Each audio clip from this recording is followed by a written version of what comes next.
So today we are looking at how to take a refractometer reading with a little bit of background about what a refractometer is. For starters, to take a refractometer reading, I'll use my, this is a modified vice grips. It's a vice grips with two pieces of metal welded onto it. It works very nicely for squishing leaves and plants and getting juice out of them. This is certainly something that could be done with a garlic press, so you don't need to get one of these vice grips if you don't want to. But once you break the garlic press, if you're squishing too hard, then you need to get a new garlic press. So this is very heavy duty. Basically what we're trying to do is to get a drop of juice out of the leaf. And in this case we've got some baby romaines, whether it's tomatoes or carrots or cucumbers or apples or pears. The refractometer reading, which you get from a drop of the sap from the leaf, tells you what the level of vitality is in that plant in real time. We're generally looking for a refractometer reading of 12. As you see, I just picked a couple of leaves, put them in here. Now I will crush them.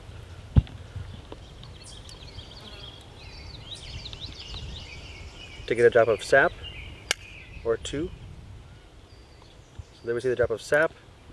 I close the slide, and I have my reading. So it's a fairly simple process. Again, can be used on a regular basis to monitor and manage your crops as they're growing.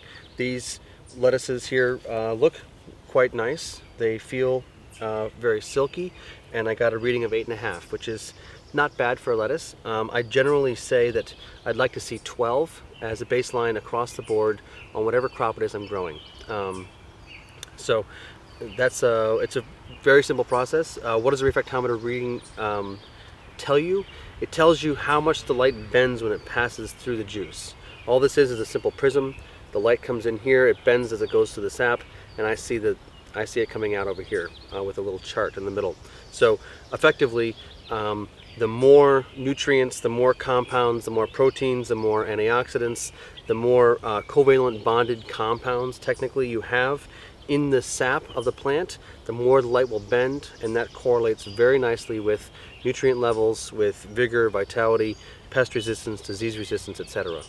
So generally for those growers who are really trying to push the envelope and do an excellent job, this is your report card.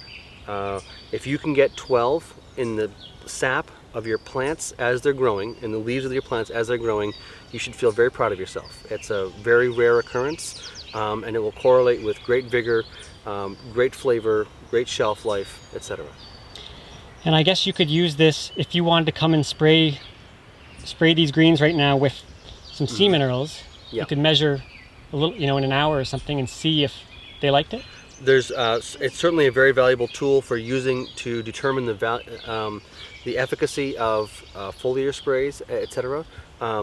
Generally, what we say is that if you apply a foliar spray, so I would split this bed into sections and apply a foliar spray here and not here, and then come back in an hour or two and check the bricks of the leaves here and the bricks of the leaves here.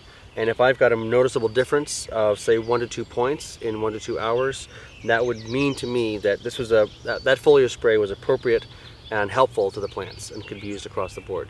I generally would not do a foliar spray in the beating sun as we have now. I like to emphasize that foliar sprays be done either at dawn or dusk, or when the birds are singing vigorously.